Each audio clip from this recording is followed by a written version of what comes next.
Good afternoon, all my dear students, sir and ma'am.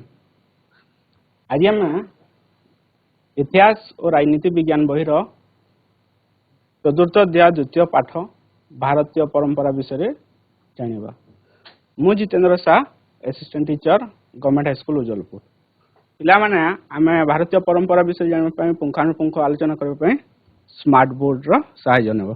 परंपरा कहले प्रथमे आमे जानिबा भारतर प्रत्येक जाति गोष्ठी बा संप्रदाय मध्य निर्दिष्ट परंपरा पुरुषानुक्रम रे प्रचलित हो आसुछि। आमे भारतीय माने प्रत्येक जाति भिन्न भिन्न संप्रदाय भिन्न भिन्न जातीय अटु। तो आमर पूर्व पुरुष को अनुक्रम रे धीरे धीरे आम पूर्व पुरुष जो कथा परंपरा जो पूजा विधि ऊपर से माने परिचालित होतले ताहाको मानि चलुतले ताहाको आम पीढ़ी मध्य मानुछु। धीरे धीरे आमर भविष्य पीढ़ी मध्य मानिबे ताहाको पुरुषानुक्रम रे परिचालित होछि। भारतीय समाज धर्म संस्कृति राजनीति तथा अर्थनीति क्षेत्र रे एही उच्च परंपरा दृष्टिगोचर हुए। भारतीय समाज रे एही धर्म संस्कृति राजनीति तथा अर्थनीति क्षेत्र रे आमर धर्म हो आम विभिन्न धर्म हिंदू धर्म मुसलमान ख्रिस्टियान सिख जैन बुद्ध विभिन्न संस्कृति तथा राजनीति क्षेत्र रे एही परंपरा दृष्टिगोचर होइछि। परंपरा और यार प्रकार भेद मुख्यतः हमर भारतीय परंपरा को आमे केतोटी भाग रे विभक्त करछु और से गुडी को कोन कोन तार विषय जानिबा।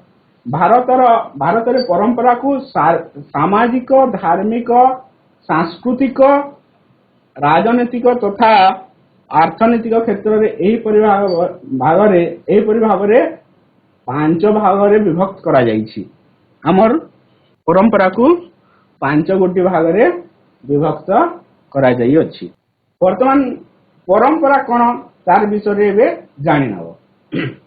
परंपरा हेउछि कोनोसी जाति संप्रदाय गोष्ठी समाज अथवा राष्ट्र रे पुरुषानुक्रमे धारावाहिक भावे प्रचलित होई सुस्थ लोकरीति धर्म विश्वास जीवनधारा जहाकू परवर्ती पीढ़ी मध्य ग्रहण करी सही अनुसार परिचालित हुअंती।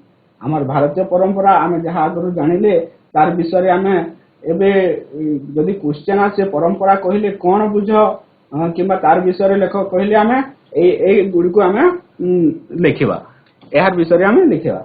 परंपरा हेउची कोनोसी जाति कोनोसी संप्रदाय हो कोनोसी जाति गोष्ठी समाज अथवा राष्ट्र रे पुरुषानुक्रम आमर पूर्व पीढ़ी जहा को मान चलुतिले आम मध्य तार सह आमर भविष्य पीढ़ी मध्य मान चलिबे। प्रचलित सुस्थ लोकरीति धर्म विश्वास जीवनधारा जहा परवर्ती पीढ़ी मध्य ग्रहण करी सही अनुसार परिचालित होती ताहाको परंपरा कहा जाए। परंपरा को आमे जहा कहले आगरो परंपरा को मुख्यतः पांच भाग रे विभक्त जहा होछि सामाजिक परंपरा धार्मिक परंपरा सांस्कृतिक परंपरा राजनीतिक एवं आर्थिक परंपरा ए भाग रे पांच भाग रे विभक्त होई अछि। हमर परंपराटी पांच भाग रे मुख्यतः विभक्त होई अछि। सामाजिक परंपरा रे कोन आसे। सामाजिक परंपरा रे हमर परिवार विवाह संबंधी नैतिक मूल्यबोध संबंधी सूचना नैतिक कर्तव्य उत्सव पालन ए सब सामाजिक परंपरा रो अंतर्भुक्त। आध्यात्मिक परंपरा रे आध्यात्मिकता उदारता मूर्ति पूजा विधि धर्म विश्वास ए सब अंतर्भुक्त। सांस्कृतिक परंपरा रे वैदिक संस्कृति नृत्य गीत साहित्य ज्योतिर्विद्या आयुर्विद्या ए सब अंतर्भुक्त। एवं राजनीतिक परंपरा रे साधारणतंत्र स्वायत्त शासन विकेंद्रीकरण प्रशासनिक विधि आर्थिक परंपरा रे कृषि पशुपालन कुटीर शिल्प वाणिज्य ग्राम्य अर्थनीति अंतर्भुक्त। एबे एही पांच गोटी परंपरा जो मुख्यतः विभक्त होइछि तार विषय आमे जानिबा। परिवार कहले कोन बुझ परिवार रे की परंपरा विवाह क्षेत्र रे की परंपरा परिचालित होछि तार विषय जानिबा। सब विषय पुंखानुपुंख आलोचना करिबा। सामाजिक परंपरा रे हम परिवार कथा कहले भारतीय समाज रे परिवार विवाह नैतिक मूल्यबोध ଓ କର୍ତ୍ତବ୍ୟ ଏବଂ ଉତ୍ସବ ପାଳନ ଆଦିରେ ସାମାଜିକ ପରମ୍ପରା ଅନୁଷ୍ଠିତ ହୁଏ। ଆମର ଭାରତୀୟ ସମାଜରେ ପରିବାର କ୍ଷେତ୍ରରେ ବିବାହଟା ହୁଏ, ସାମାଜିକ ନୈତିକ ମୂଲ୍ୟବୋଧ, କର୍ତ୍ତବ୍ୟ ଏବଂ ଉତ୍ସବ ପାଳନ ହୁଏ। ପରିବାରରେ ବୈଦିକ ଯୁଗରୁ ପୁରାତନ କାଳରୁ ବୈଦିକ ଯୁଗରୁ ଭାରତରେ ଯୌଥ ପରିବାର ପରମ୍ପରା ପରିଚାଳିତ ବା ପ୍ରଚଳିତ। ଯୌଥ ପରିବାର କହିଲେ ଯେଉଁଠି ଆମେ ଆମର କାକା ଖୁଡି, ବାପା ମା, ଅଜା ଆଈ ମିଶିକି ଭାଇ ଭଉଣୀ ସମସ୍ତେ ମିଶିକି ଥିବେ, ତାହାକୁ ଯୌଥ ପରିବାର କୁହାଯାଏ, ଯାହାକି ବୈଦିକ ଯୁଗରୁ ପରିଚାଳିତ ବା ପ୍ରଚଳିତ ହୋଇଅଛି। ଭାରତରେ ସାଧାରଣତଃ ଅଧିକାଂଶ ସ୍ଥାନରେ ପିତୃବଂଶୀୟ ପରିବାର ଥିବା ବେଳେ ପିତୃବଂଶୀୟ ଅର୍ଥାତ୍ ପିତା ପରିବାରର ମୁଖ୍ୟ ହୋଇଥିବା ବେଳେ କେତେକ ସ୍ଥାନରେ ମାତୃବଂଶୀୟ ପରିବାର ଥିବାର ଦେଖାଯାଏ। ମା ପରିବାରର ମୁଖ୍ୟ ବା ମାତୃବଂଶୀୟ ପରିବାର ଦେଖାଯାଏ। ବିବାହ ବିବାହ ବିବାହ ପ୍ରତ୍ୟେକ ଭାରତୀୟ ସମ୍ପ୍ରଦାୟର ଏକ ପ୍ରଧାନ ସାମାଜିକ ପରମ୍ପରା ଅଟେ। ବିବାହ ଆମେ ଯେକୌଣସି ଧର୍ମ ଯେକୌଣସି ସଂସ୍କୃତି ହେଇଥାଉ, ବିବାହ ପ୍ରତ୍ୟେକ ବୟସ ଅନୁସାରେ ବିବାହ କରିଥାନ୍ତି। ଆମର ଭାରତରେ ଭାରତ ସମ୍ବିଧାନ ପ୍ରଚଳିତ ନିୟମ ଅନୁଯାୟୀ ପୁଅମାନଙ୍କର ବିବାହ ବର୍ଷ ଯାହାକି 21 ଏବଂ ଝିଅମାନଙ୍କର 18 ନ୍ୟୁନତମ ବିବାହ ବର୍ଷ ଆମର ଭାରତୀୟ ସମ୍ବିଧାନ ଦେଇଅଛି। ଭାରତରେ ବିବାହକୁ ଏକ ପବିତ୍ର ଅନୁଷ୍ଠାନ ଭାବେ ବିବେଚନା କରାଯାଏ। ବିବାହକୁ ଏକ ପବିତ୍ର ଅନୁଷ୍ଠାନ, ଏକ ସଂସ୍କାର, ଏକ କର୍ତ୍ତବ୍ୟ ଭାବେ ବିବେଚନା କରାଯାଏ। ଏକ ସଂସ୍କାର ଏବଂ ଏକ କର୍ତ୍ତବ୍ୟ ଭାବେ ବିବେଚନା କରାଯାଏ। ଭାରତରେ ବିଭିନ୍ନ ସମ୍ପ୍ରଦାୟ ମଧ୍ୟରେ ନିଜ ନିଜର ଧର୍ମନୀତି ଅନୁଯାୟୀ ବିବାହ ସମ୍ପାଦନା କରାଯାଇଥାଏ। ହିନ୍ଦୁ ଧର୍ମରେ ବିଭିନ୍ନ ପୂଜା ବିଧି ହୋଇଥାଏ। ବିଭିନ୍ନ ଧର୍ମ ସଂସ୍କୃତି ଅନୁଯାୟୀ ନୀତି ନିୟମ ଭିନ୍ନ ଭିନ୍ନ ହୋଇଥିବା ବେଳେ ବିବାହ କାର୍ଯ୍ୟ ସମ୍ପାଦିତ ହୋଇଥାଏ। ଏବେ ଆମେ ଜାଣିବା ନୈତିକ ମୂଲ୍ୟବୋଧ। ନୈତିକ ମୂଲ୍ୟବୋଧ କହିଲେ ଭାରତରେ ପରିବାରର ବୟୋଜ୍ୟେଷ୍ଠ ବ୍ୟକ୍ତି ମାନଙ୍କୁ ସମ୍ମାନ ପ୍ରଦର୍ଶନ କରିବା। ଆମ ଘରର ବୟୋଜ୍ୟେଷ୍ଠ ଆମଠାରୁ ବଡ଼ ସେମାନଙ୍କୁ ସମ୍ମାନ ପ୍ରଦର୍ଶନ କରିଥାଉ। ସେମାନଙ୍କର ଆଦେଶ, ସେମାନେ ଯାହା କହିଥାନ୍ତି ତାଙ୍କର ଆଦେଶକୁ ବା ଯାହା ଆମ ପାଇଁ ଉପଯୋଗୀ ଯାହା କହିଥାନ୍ତି ତାହାକୁ ପାଳନ କରିଥାଉ। ପୂର୍ବପୁରୁଷଙ୍କୁ ସ୍ମରଣ ପୂର୍ବକ ସମ୍ମାନ ପ୍ରଦର୍ଶନ କରିବା। ଆମର ପୂର୍ବପୁରୁଷଙ୍କୁ ସ୍ମରଣ କରିଥାଉ ବା ସମ୍ମାନ ପ୍ରଦର୍ଶନ କରୁ। ଭାରତୀୟ ପରମ୍ପରାର ସ୍ୱତନ୍ତ୍ର ମୂଲ୍ୟବୋଧ। ଗୁରୁ ତଥା ଗୁରୁ ସ୍ଥାନୀୟ ବ୍ୟକ୍ତିଙ୍କୁ ଭକ୍ତି ପ୍ରଦର୍ଶନ କରିବା। ଗୁରୁମାନଙ୍କୁ ଆମେ ତାଙ୍କୁ ଭକ୍ତିଭାବ ପ୍ରଦର୍ଶନ କରିଥାଉ। ନତମସ୍ତକ ବା ନମସ୍କାର କରିଥାଉ। ପ୍ରଣାମ କରିବା, ନତମସ୍ତକ ପୂର୍ବକ ପ୍ରଣାମ କରିବା। ପୋଷାକ ପରିଚ୍ଛଦ, କଥାବାର୍ତ୍ତାରେ ଶାଳୀନତା ସହ ଦୟା, ଦାନ, ସେବା, କ୍ଷମା ପ୍ରଭୃତି ମୂଲ୍ୟବୋଧ ଗୁଡ଼ିକ ଭାରତୀୟ ସାମାଜିକ ପରମ୍ପରାକୁ ଭିନ୍ନ ତଥା ଉନ୍ନତ କରିଛି। ଆମେ ପୋଷାକ ପରିଚ୍ଛନ୍ନ ମଧ୍ୟ ଭଲ ପୋଷାକ ପରିଚ୍ଛନ୍ନ ପିନ୍ଧିଥାଉ, ଯାହା ସୁନ୍ଦର ଦେଖାଯିବ, ଅନ୍ୟମାନଙ୍କ ପାଇଁ ଆକୃଷ୍ଟ ହେବ। କଥାବାର୍ତ୍ତାରେ ଶାଳୀନତା ଆଣିଥାଉ। ଆମେ ସୁମଧୁର କଣ୍ଠରେ ଭଲ ଭାବରେ ସମ୍ମାନ ପୂର୍ବକ କଥାବାର୍ତ୍ତା ହୋଇଥାଉ। ଦୟା, ଆମେ ଭାରତୀୟମାନେ ଦୟା, ଦାନ, ସେବା, କ୍ଷମା କାହାର ଭୁଲ ହେଇଗଲେ ଆମେ କ୍ଷମା ପ୍ରଦାନ କରିଥାଉ। ଏସବୁ ମୂଲ୍ୟବୋଧ ଗୁଡ଼ିକ ଭାରତୀୟ ପରମ୍ପରାକୁ ଉନ୍ନତ କରିଅଛି। ଏବେ ଆମେ ଜାଣିବା ନୈତିକ କର୍ତ୍ତବ୍ୟ। ଭାରତୀୟ ସମାଜରେ ପରସାଗତ ନୈତିକ କର୍ତ୍ତବ୍ୟ ଗୁଡ଼ିକ ହେଉଛି ସନ୍ତାନର ଲାଲନ ପାଳନ। ଆମେ ଛୋଟ ଛୁଆମାନଙ୍କର ଲାଲନ ପାଳନ କରିଥାଉ, ଶିକ୍ଷା ଓ ସଂସ୍କାର କରିଥାଉ। ଛୋଟ ଛୁଆଟି ଜନ୍ମ ହେଲେ ତାର ବିଭିନ୍ନ ପ୍ରକାର ସଂସ୍କାର କରିଥାଉ। 21 ତାର ଅନ୍ନପ୍ରାଶନ ଏସବୁ ଗୁଡ଼ିକ ପରିବାରରେ କରାଯାଇଥାଏ। ପରିବାରର ବୟୋଜ୍ୟେଷ୍ଠ ସଦସ୍ୟ ପିତା ମାତାଙ୍କ ସେବା ଯତ୍ନ କରିଥାଉ। ଯେତେବେଳେ ବୟୋଜ୍ୟେଷ୍ଠ ସଦସ୍ୟ ବୃଦ୍ଧ ହୋଇପଡ଼ନ୍ତି, ଅସହାୟ ହୋଇପଡ଼ନ୍ତି, ସେମାନେ ତାଙ୍କର ସେବା ବା ଯତ୍ନ କରିଥାଉ। ମାତା ପିତାଙ୍କର ସେବା ଯତ୍ନ କରିଥାଉ। ଆବଶ୍ୟକ ସ୍ଥଳେ ମାତା ପିତା, ଅସହାୟ ସ୍ଥଳେ ତାଙ୍କର ଅସୁବିଧା ସ୍ଥଳେ ଆମେ ପୂଜା ସେବା କରିଥାଉ। ଅତିଥି ସତ୍କାର, ଆମେ ଅତିଥିମାନଙ୍କୁ ଯଦି କିଏ କୁଣିଆ ଆସିବ ତାଙ୍କର ସତ୍କାର କରିଥାଉ। ଅତିଥି ସତ୍କାର, ନାରୀମାନଙ୍କୁ ଉତ୍ତମ ଆଚରଣ ଓ ସମ୍ମାନ ପ୍ରଦର୍ଶନ କରିଥାଉ। ମୃତ ବ୍ୟକ୍ତିର ଅନ୍ତ୍ୟେଷ୍ଟି କ୍ରିୟା କରିଥାଉ। ଯଦି କୌଣସି ଘରେ ବା ଭାରତୀୟ ସମାଜରେ କୌଣସି ବ୍ୟକ୍ତିଙ୍କର ପରିବାରର ମୃତ ହୁଏ, ତାଙ୍କର ଅନ୍ତ୍ୟେଷ୍ଟି କ୍ରିୟା କରାଯାଇଥାଏ, ତାଙ୍କର ଶବଦାହ କରାଯାଇଥାଏ, ଅନ୍ତ୍ୟେଷ୍ଟି କ୍ରିୟା କରାଯାଇଥାଏ। ଯାହାର ଆମେ ଫଟୋ ବି ମଧ୍ୟ ଦେଖିପାରିବା। ଅନ୍ତ୍ୟେଷ୍ଟିକ୍ରିୟା କରାଯାଇଥାଏ, ତାର ଶବଦାହ କରାଯାଇଥାଏ। ବାସଗୃହ ଯେତେବେଳେ ଆମେ ନୂତନ ବାସଗୃହ ପ୍ରତିଷ୍ଠା କରିବା, ନୂତନ ଗୃହ ତାର ବିଭିନ୍ନ ପୂଜା ଅର୍ଚ୍ଚନା କରିଥାଉ। ଶିକ୍ଷାନୁଷ୍ଠାନ ଯେତେବେଳେ ଶିକ୍ଷା ଆରମ୍ଭ କରୁ, ଧର୍ମପୀଠ ଆଦିର ପରିଚ୍ଛନ୍ନତା, ଆମେ ବିଭିନ୍ନ ଧର୍ମପୀଠ ଗୁଡ଼ିକର ପରିଚ୍ଛନ୍ନତା, ସ୍ୱଚ୍ଛତା ତଥା ପବିତ୍ରତା ରକ୍ଷା କରିଥାଉ। ଏବେ ଆମେ ଜାଣିବା ଉତ୍ସବ ପାଳନ। ପରିବାର ମଧ୍ୟରେ ପାଳିତ ହେଉଥିବା ସନ୍ତାନର ଜନ୍ମୋତ୍ସବ, ଆମେ ଯାହାକୁ ବାର୍ଥଡେ ବୋଲି କହୁଥାଉ, ଜନ୍ମୋତ୍ସବ, ନାମକରଣ କରିଥାଉ। ଆମେ ନାମକରଣ, ନୂତନ ଶିଶୁର ନାମକରଣ କରିଥାଉ, ଅନ୍ନପ୍ରାସ କରିଥାଉ।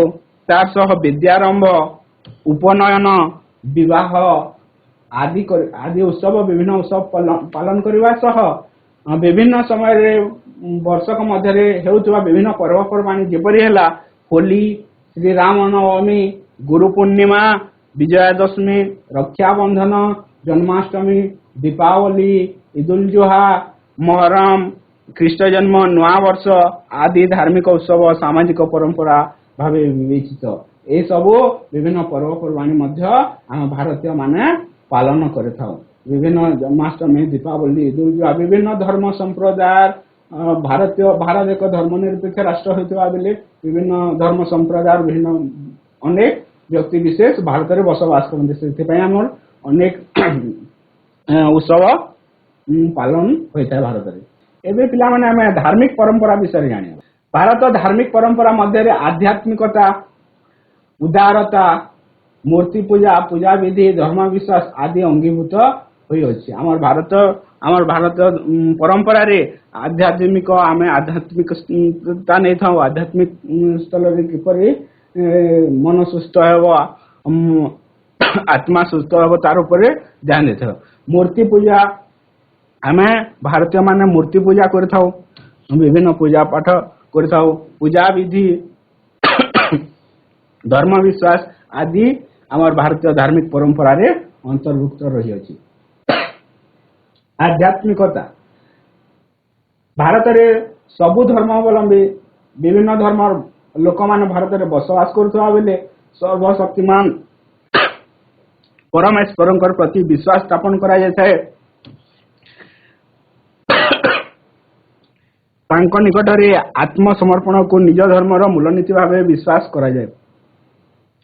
ବୈଦିକ ଯୁଗରୁ ଆଜି ପର୍ଯ୍ୟନ୍ତ ପରମେଶ୍ୱର ବିଶ୍ୱ ବ୍ରହ୍ମାଣ୍ଡର ସ୍ରଷ୍ଟା ରୂପେ ଭାରତୀୟ ପରମ୍ପରାରେ ସ୍ୱୀକୃତ। ତେଣୁ ଭାରତୀୟ ପରମ୍ପରାରେ ଈଶ୍ୱର ଭକ୍ତି ଗୁରୁତ୍ୱ ଲାଭ କରିଛି।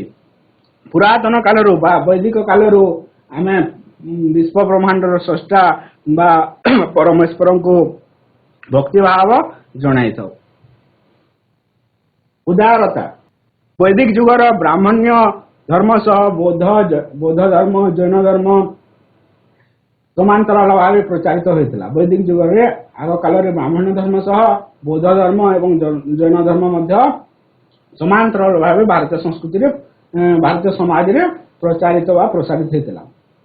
ସମ୍ରାଟ ଅଶୋକ ବୌଦ୍ଧ ଧର୍ମ ଅବଲମ୍ବନ କରିଥିଲେ ସୁଦ୍ଧା ଅନ୍ୟ ଧର୍ମ ପ୍ରତି ଉଦାରତା ଭାବ ପୋଷଣ କରିଥିଲେ।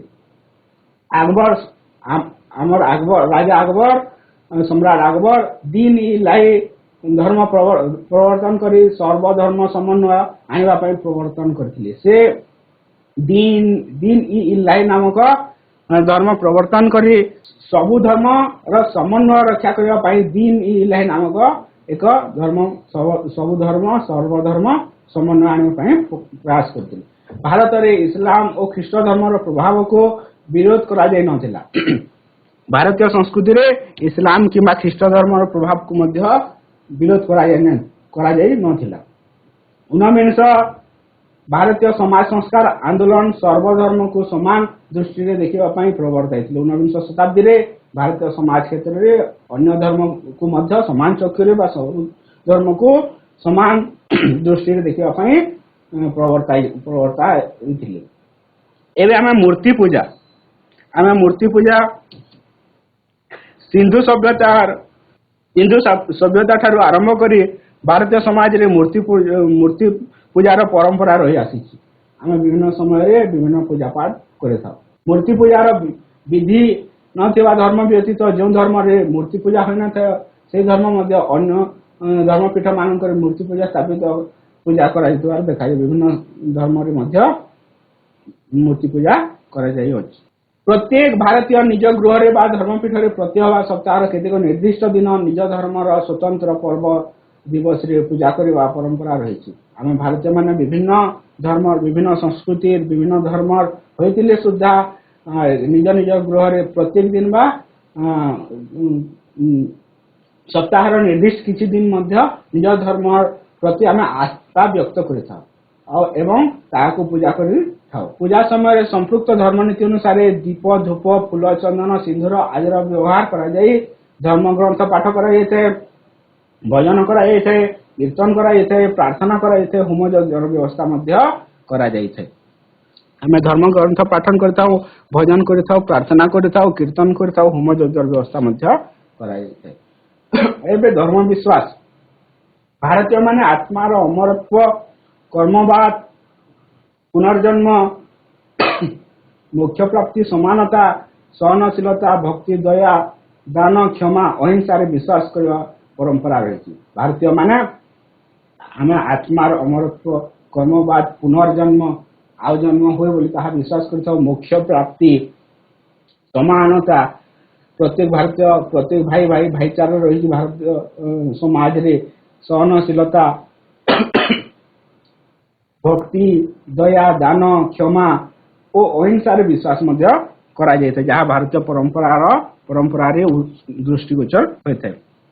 हिंदू मानकर चतुर्धाम यात्रा और मुसलमान मानकर मक्का यात्रा एक धार्मिक परंपरा तथा पारंपरिक विश्वास रो उदाहरण अटे।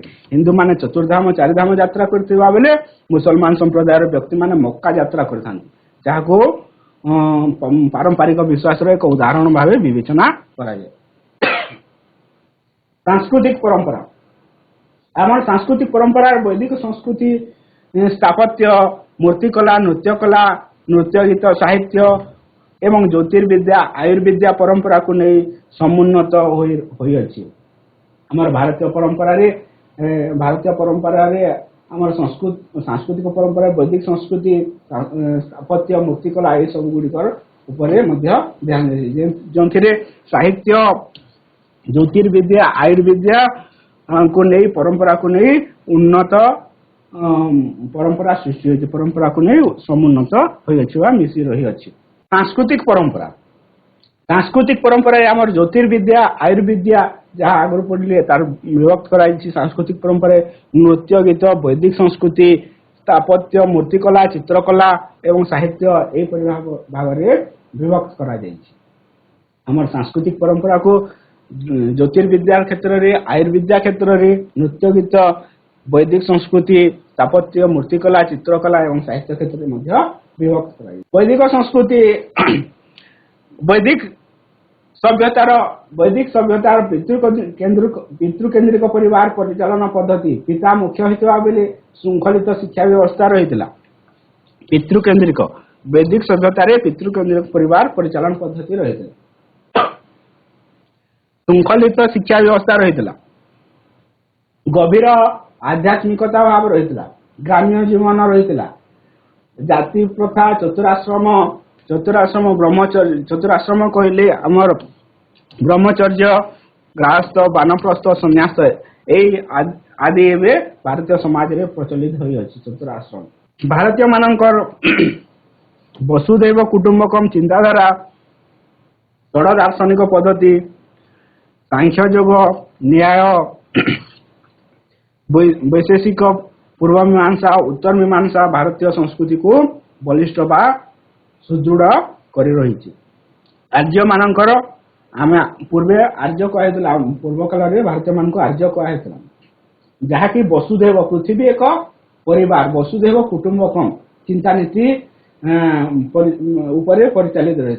षड दार्शनिक पद्धति रे संख्या योग न्याय वैशेषिक पूर्व मीमांसा उत्तर मीमांसा रही जहाँ भारतीय संस्कृति को बलिष्ठ बा सुदृढ़ करि पारिछि। स्थापत्य मूर्तिकला चित्रकला भारत में भिन्न भिन्न समय शासक मानकर पृष्ठपोषकतार निर्मित प्रासाद विभिन्न राजा महाराजा समय विभिन्न राजप्रसाद स्तूप मंदिर धर्मपीठ आदि स्थापत्य कला सहित कुशली कारीगर द्वारा निर्मित पत्थर धातु निर्मित मूर्ति प्रसिद्ध शिल्पी मान द्वारा चित्रकला भारतीय संस्कृति स्वतंत्र परिचय सृष्टि कर आग काल राजा महाराज द्वारा विभिन्न प्रासाद राजप्रसाद स्तूप स्तंभ मंदिर आदि आदिर स्थापन सहित विभिन्न कुशली कारीगर मान द्वारा निर्मित पत्थर बा धातु निर्मित मूर्ति प्रसिद्ध शिल्पी मानकर चित्रकला भारतीय संस्कृति रे स्वतंत्र परिचय सृष्टि करि पारिछि। नृत्य गीत आमर विभिन्न चित्रकला रही अछि। नृत्य गीत आमे ओडिसा साधारणतः ओडिसी नृत्य ओडिसा प्रसिद्ध नृत्य ओडिसी नृत्य विभिन्न राज्य विभिन्न नृत्य गुड़िकर प्रसिद्धि लाभ करिछि। भारतीय संस्कृति सांस्कृतिक परंपरा एक महत्वपूर्ण उपादान भाव पारंपरिक नृत्य कला सहित शास्त्रीय तथा लोकगीत परिगणित हुए। आम भारतीय माने महत्वपूर्ण उपादान भाव नृत्य कला को पारंपरिक नृत्य कला को नहीं था ताहा सह शास्त्रीय तथा लोकगीत देखा मिली था। एगुड़िक शिल्पीर सृजनशीलतार बलिष्ठ प्रमाण देई थाए। साहित्य क्षेत्र रे वेद ब्राह्मण संहिता आरण्यक उपनिषद शास्त्र सूत्र रामायण महाभारत आदि वैदिक कालर साहित्य सह गुप्त युग संस्कृत भाषा द्वारा रचित विभिन्न नाटक काव्य गल्प अभिधान व्याकरण एवं तुर्क और अफगान मुगल एवं ब्रिटिश शासन कालर विभिन्न भाषा साहित्य रचित होई भारतीय संस्कृति साहित्य परंपरा सृष्टि करिछि। एबे आमे ज्योतिर्विद्या बा आयुर्विद्या विषय जान। वैदिक सभ्यतार ज्योतिष शास्त्र बा चिकित्सा विद्यार परंपरा सृष्टि होई अछि।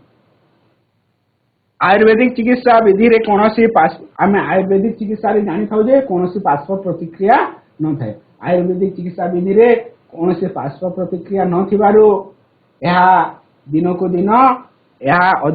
दिन अधिक जनप्रिय अधिक लोकप्रिय व जनप्रिय हेबारे लागिछि। आमे आयुर्वेदिक चिकित्सा उपरे विशेष लोकप्रिय हेबारे लागिछि। वेद को भारतर प्राचीनतम साहित्य कहा जाए। क्वेश्चन आसे पिला माने प्रश्न आसे जाए कहा को भारतर प्राचीनतम साहित्य विवेचना करा जाए जहा होछि वेद। तेणु वैदिक युगरो भारत रे साहित्यर सृष्टि होई अछि। एनु आमे जानुछि जे वैदिक युगरो भारत रे साहित्यर सृष्टि होई अछि। ज्योतिष वेदरो ज्योतिष ओ अथर्व वेदरो चिकित्सा विद्यार वर्णना रही अछि। ज्योतिष शास्त्र रो ज्योतिष वेदरो ज्योतिष एवं अथर्व वेदरो चिकित्सा विद्यार वर्णना रही अछि। राजनीतिक परंपरा आम भारतीय माने राजनीतिक परंपरा उपरे पर्यवेसित होई चलु अछि। वर्तमान मध्य आग काल रे मध्य किपरि राजनीतिक परंपरा रहितला तार विषय जानबा। भारतीय सांस्कृतिक परंपरा राजनीतिक परंपरा एक स्वतंत्र स्थान सृष्टि करिछि। आम भारत रे गणतांत्रिक व साधारणतंत्र शासन प्रचलित स्वायत्त शासन व्यवस्था जहाँ लॉर्ड रिपन द्वारा प्रचलित होइतिला। शासन क्षेत्र रे क्षमतार विकेंद्रीकरण होइछि जहाँ द्वारा लोकप्रिय हो पारबो शासन व्यवस्था जहाँ को शासन विकेंद्रीकरण करा जाइछि। प्रशासनिक पद्धति एही राजनीतिक परंपरार अंतर्भुक्त अटे। आमे गणतांत्रिक वर्तमान गणतांत्रिक व साधारणतंत्र शासन रे चलु अछि। भारतीय संविधान प्रचलित स्वायत्त शासन व्यवस्था प्रचलित अछि। जेपरि गाँव रे ग्राम पंचायत ब्लॉक स्तर रे शासन व्यवस्था जिला स्तर रे जिला परिषद शासन व्यवस्था रही से स्वायत्त शासन व्यवस्था रही अछि। वैदिक युग रे सभा समिति अनुष्ठान द्वारा आग काल रे वैदिक काल रे सभा एवं समिति अनुष्ठान द्वारा गणतांत्रिक परंपरा आरंभ होइतवार अनुमान करा जाय। वैदिक काल रे आग काल रे विभिन्न जगह रे गाँ गहली आमे देखि थाउ विभिन्न सभा समिति होय थाए अनुष्ठान होता है एवं विभिन्न नीति निर्धारण करा जाय थाए जो थिलो आमे गणतांत्रिक परंपरार आरंभ हबार अनुमान करिथाउ। स्वाधीन भारत रे संविधान प्रदत्त मौलिक अधिकार भारत रे बहु पूर्व प्रचलित 1947 रे भारत स्वाधीन होइतबा बेले 1950 जनवरी 26 रु हमर संविधान कार्यकारी होइतला। एथिरे जो 6 गोटी मौलिक अधिकार रहितला 6 गोटी मौलिक अधिकार विषय रे वर्णना रही अछि जहा कि आग काल मध्य ए परंपरा भारतीय संस्कृति को वृद्धिमंत करथिला बोली अनुमान करा जाय अछि। साधारणतंत्र ऋग वैदिक जुगर ऋग वैदिक जुगर गण बा गणनाम साधारणतंत्र ख्रीष्टपूर्व 6ष्ठ शताब्दी रे त्रिजी ओ मल्ल दुईटी महाजनपद साधारणतंत्र भारतीय साधारणतंत्र परंपरागत बोली मन करा जाय। ऋग वैदिक काल गणर अर्थ साधारणतंत्र एवं ख्रीष्टपूर्व 6ष्ठ शताब्दी रे त्रिजी और मल्ल दुईटी महाजनपद साधारणतंत्र भारत रे साधारणतंत्र परंपरा प्रचलित हितवार बा परंपरागत रहितवार मन करा जाउछि। प्रातः शासन व्यवस्था वैदिक जुगर ग्राम स्तर रे शासन व्यवस्था विभिन्न गाँ स्तर रे विभिन्न सभा समिति रामायण महाभारत रे उल्लिखित स्थानीय शासन रामायण एवं महाभारत रे जहाँ उल्लेख करा स्थानीय शासन चंद्रगुप्त मौर्य पौर शासन व्यवस्था जना पड़े भारतीय परंपरा रे स्वायत्त शासन बलिष्ठ अवदान रही। वैदिक जुगर आमर ग्राम स्तर रे विभिन्न सभा समिति होता है रामायण महाभारत रे स्थानीय शासन व्यवस्था चंद्रगुप्त मौर्य समय पौर शासन व्यवस्था भारतीय पूर्व काल विभिन्न शासन व्यवस्था भारतीय परंपरा रे स्वायत्त शासन बलिष्ठ अवदान रही अछि। आमे एथिरे हम जानुछे जे पुरातन काल रे मध्य किछि मात्रा रे विभिन्न स्थान रे आमर सभा समिति होई शासन व्यवस्था को सुदृढ़ करा जाउतिला जहा कि भारतीय परंपरा को अधिक सुदृढ़ एवं बलिष्ठ करिछि। शासन विकेंद्रीकरण शासन को विभिन्न भाग रे विभक्त करा जाइछि। वैदिक सभ्यता ठारू शासन विकेंद्रीकरण व्यवस्था परंपरा आधुनिक युग मध्य भिन्न भिन्न भाव में प्रतिष्ठित होइछि। पुरातन काल वैदिक जुगर किपरि शासन विकेंद्रीकरण होइतिला एवं वर्तमान मध्य किपरि भाव में शासन विकेंद्रीकरण होइछि ता हमें जानि नबा। वैदिक काल रे प्रथमे राज्य विभिन्न राजा महाराजा समय रे राज्य जन विष एवं ग्राम भाव में शासन व्यवस्था अंतर्भुक्त थिला। वर्तमान ग्राम्य आधुनिक भारत रे देश प्रदेश बा राज्य यहाँ पर आम जिला रे विभक्त करियछु। जिला को विभिन्न सब डिविजन बा उपखंड रे विभक्त करियछु एवं उपखंड पर विभिन्न आम ब्लॉक रे विभक्त करियछु। ब्लॉक को मध्य श्रृंखलित करबा पई विभिन्न पंचायत रे विभक्त होइछु एवं ग्राम पंचायत की विभिन्न ग्राम को नहीं एक बा एकाधिक ग्राम को नहीं ग्राम पंचायत। वर्तमान भारत रे शासन विकेंद्रीकरण व्यवस्था विभिन्न एक बा एकाधिक ग्राम को नहीं ग्राम पंचायत एकाधिक ग्राम पंचायत को नहीं ब्लॉक एकाधिक ब्लॉक को नहीं उपखंड एकाधिक उपखंड बा उपखंड को नहीं जिला एवं जिला एकाधिक जिला को नहीं प्रदेश बा राज्य एवं विभिन्न राज्य बा प्रदेश को नहीं देश रे आमे रही अछि। वर्तमान भारत रो आधुनिक व्यवस्था एपरि भाव रे रही अछि। प्रशासनिक पद्धति आजिर भारतीय शासन व्यवस्था रे शासन मुख्य मंत्रिमंडल अमलातंत्र शासन व्यवस्था प्राचीन काल रो भारतीय शासन और प्रशासनिक व्यवस्था रो एक संशोधन रूप। आजिर भारतीय शासन व्यवस्था रे शासन मुख्य हमर भारत रे शासन मुख्यतः प्रधानमंत्री का नेतृत्व रे शासन कार्य होता बेले राष्ट्रपति नाम रे शासन कार्य होता कि प्रधानमंत्री तार नेतृत्व नहीं। मंत्रिमंडल अमलातंत्र व्यवस्था प्राचीन भारतीय शासन व्यवस्था और प्रशासनिक व्यवस्था एक संशोधन जहाँ कि आम प्राचीन काल रही अछि। श्रृंखलित तथा सफल शासन भिन्न भिन्न विभाग मुख्य भाव प्रशासनिक अधिकारी रहिबा राजनीतिक परंपरा अंतर्भुक्त। विभिन्न विभाग को श्रृंखलित करने विभिन्न दायित्व प्रशासनिक अधिकारी रही राजनीति रही था जो शासन बा शासन कार्य श्रृंखलित हो पारिबो एवं सठिक हो पारिबो। अर्थनैतिक परंपरा भारतीय अर्थनैतिक परंपरा कृषि पशुपालन कुटीर शिल्प वाणिज्य ग्राम अर्थनीति को नहीं परिपुष्ट। आम भारत मुख्यतः गाँ भारत अनेक गुड़े गाँ रही से कृषि कार्य करा जाए पशुपालन करा जाए कुटीर शिल्प वाणिज्य एवं ग्राम्य अर्थनीति को नहीं आम अर्थनैतिक परंपराटा अधिक परिपुष्ट होइछि।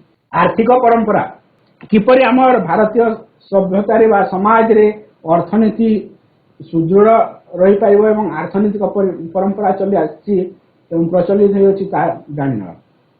अर्थनैतिक परंपरा रे कृषि पशुपालन कुटीर शिल्प ग्राम्य अर्थनीति वाणिज्य आमे जेपरि जानिले जे पशुपालन करा जायते कृषि कार्य करा जायते विभिन्न वाणिज्य व्यवसाय करा जायते कुटीर शिल्प विभिन्न प्रकार कुटीर शिल्प निर्माण कर ग्राम्य अर्थनीति को सुदृढ़ करा जायते।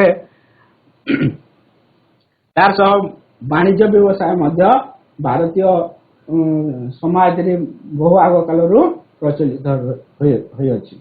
भारत रे सिंधु सभ्यता ठारू वैदिक सभ्यता दे आधुनिक युग पर्यंत वर्तमान पर्यंत कृषि परंपरा भारतीय अर्थनैतिक परंपरा रे मुख्य स्थान अधिकार करछि।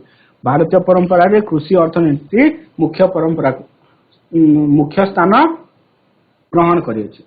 आर्य मानक ठारू सृष्टि होइतिबा कृषि परंपरा आज अधिकांश भारतीय जीवन जीविकार पंथा भावे गृहीत होइछि। आर्य मानक ठारू सृष्टि होइतिबा कृषि परंपरा टी आज अधिकांश अनेक भारतीय माने विभिन्न वाणिज्य व्यवसाय विभिन्न कृषि कार्य विभिन्न प्रकार पशुपालन पर निजर जीविका पंथा आपणाई। पशुपालन सिंधु सभ्यता तथा वैदिक युगर लोक माने विभिन्न पशु संपद पालन करथिले। परवर्ती सिंधु सभ्यता तथा वैदिक युगर लोक माने विभिन्न पशु संपद पालन करथिले। परवर्ती समय रे आहा अर्थनैतिक वर्तमान समय परवर्ती समय अर्थनैतिक लोक माने पशुपालन करी निजर जीविका निर्वाह एक अर्थनैतिक परंपरा सृष्टि करिछि। गुप्त युगरे चाष जमी को परिवार रो मुख्य संपत्ति भावे विवेचना करा जाउथला। गुप्त युगरे चाष जमी को परिवार सबठारो मूल्यवान संपत्ति भावे विवेचना करा जाउथला। कुटीर शिल्प सिंधु सभ्यतार माटी पत्थर धातु निर्मित विभिन्न सामग्री रोग वैदिक युगर काठ धातु और तंत काम रोग वैदिक समय काठ एवं धातु तंत काम परवर्ती वैदिक युगर लोह निर्मित सामग्री तार परे आम लोह विभिन्न लोहारी निर्मित विभिन्न सामग्री आछि। प्रथमे आम हिंदू सभ्यता सिंधु सभ्यता प्रथम माटी एवं पत्थर एवं धातु निर्मित विभिन्न सामग्री पाउथिले। तार परवर्ती समय रोग वैदिक युगर काठर निर्मित विभिन्न सामग्री पाइले। धातुरो तंत कामरो आम विभिन्न जिनिस बुणी विभिन्न तंत काम करी विभिन्न जिनिस पाइले। परवर्ती समय वैदिक युगर आम लोहा निर्मित विभिन्न सामग्री पाइले। बेत काम वस्त्र बयन आदि भारत उन्नत कुटीर शिल्पर मूलद्वार स्थापन करथिला। भारतर कुटीर शिल्प कालक्रमे एक कौलिक वृत्ति हो जाइछि। माटी पत्थर काठ सिंहर मूर्ति सुना रूपार तारकसी काम बाउंस काम बेत काम निर्मित विभिन्न सामग्री हस्ततंत्र शाढ़ी चदर गामुछा आदि भारतीय कुटीर शिल्पर परंपरा उज्ज्वल दृष्टांत। माटी काम पत्थर काम सिंहर मूर्ति सुना रूपार तारकसी काम बाउंस बा बेत काम कतारी निर्मित विभिन्न सामग्री हस्ततंत्र शाढ़ी गामुछा आदि कुटीर शिल्प परंपरा को उज्ज्वल करिछि। वाणिज्य हिंदू सभ्यता काल भारतीय अर्थनैतिक परंपरा रे बंदर व वाणिज्य बंदर निर्माण बहिर्देश अन्य देश सह वाणिज्य व्यवसाय परंपरा आरंभ होता। सिंधु सभ्यतार भारतीय अर्थनीति रे बंदर निर्माण होता अन्य देश सह वाणिज्य व्यवसाय परंपरा आरंभ होता।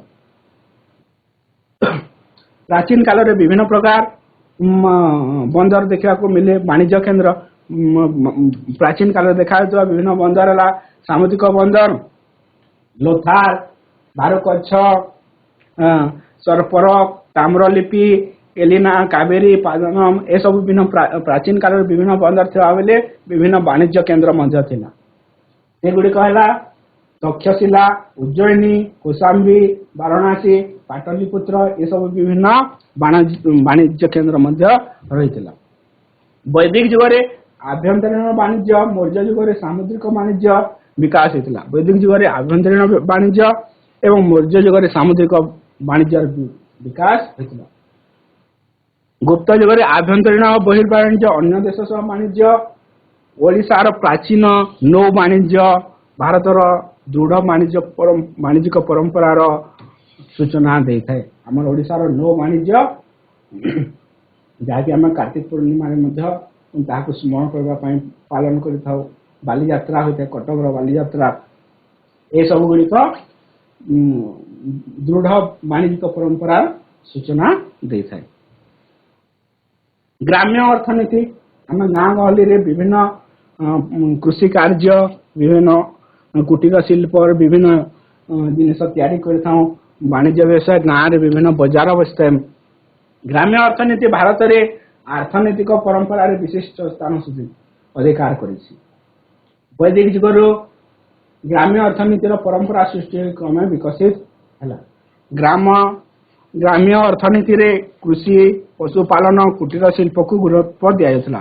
ग्राम्य अर्थनीति रे वैदिक जुगर मध्य कृषि कार्य करा जाता पशुपालन तासह कुटीर शिल्प उपरे गुरुत्व प्रदान करा। आज ग्राम्य अर्थनीति आधार रे राष्ट्र यदि ग्राम्य उन्नत हुए तेरे राष्ट्र उन्नत हो जहाँ को नहीं आम विभिन्न नीति निर्धारण कर आम देश उन्नति पथ आगे चली। पिला प्रश्नावली विभिन्न प्रश्न एवं तार सठिक उत्तर 4 गोटी विकल्प दिखाई से सठिक उत्तर टी तुम्हें बाछि नब।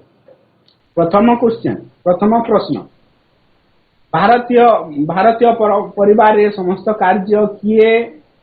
कार्य पाई किए निष्पत्ति नियंती।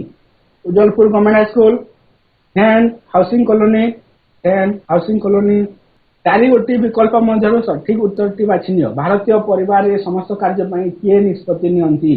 विकल्प नंबर 1 केवल विवाहित वरिष्ठतम सदस्य केवल अविवाहित वरिष्ठतम सदस्य केवल रोजगार करुवा वरिष्ठतम सदस्य।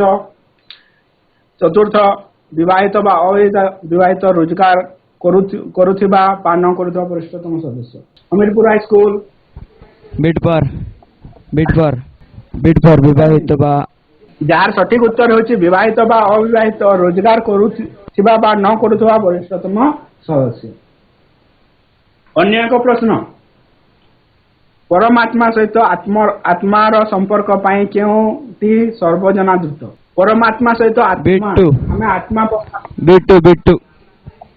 बिट्टू ऑप्शन 2 भक्ति मार्ग ऑप्शन 2 वेरी गुड। अन्य एक प्रश्न क्यों जुगर भारत रे चित्रकलार उद्भव होइछि। बिट 1 वेरी गुड बहुत सुंदर प्राग ऐतिहासिक जुग। नेक्स्ट क्वेश्चन क्यों भारतीय पारंपरिक नृत्य गुड़िकर विकास होइछि। क्यों भारतीय पारंपरिक नृत्य गुड़िकर विकास होइछि। एस बोलम प्राचीन मूर्तिकला। नेक्स्ट अन्य एक प्रश्न वेरी गुड बहुत सुंदर क्या को भारतर प्राचीनतम साहित्य भाव विवेचना करा जाए।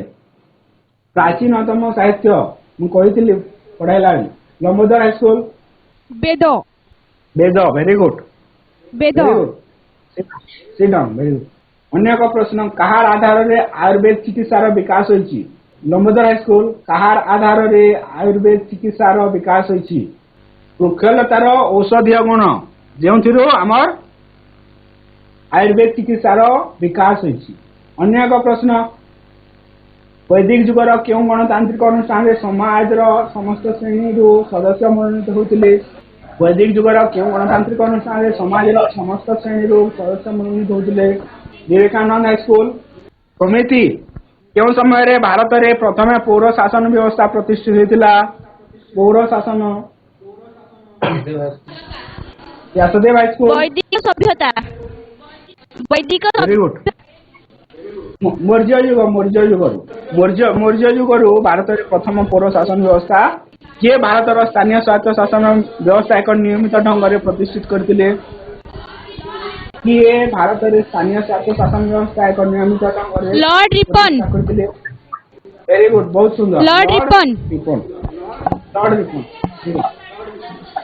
गुप्त युग रे कौन परिवार सबुठारु अधिक मूल्यवान संपत्ति रूपे विकसित होतला? जनता चाष जमी। चाष जमी। वेरी गुड, सुंदर। अकबर घोषणा करिथिबा नूतन धार्मिक पंथार नाम कौन थिला?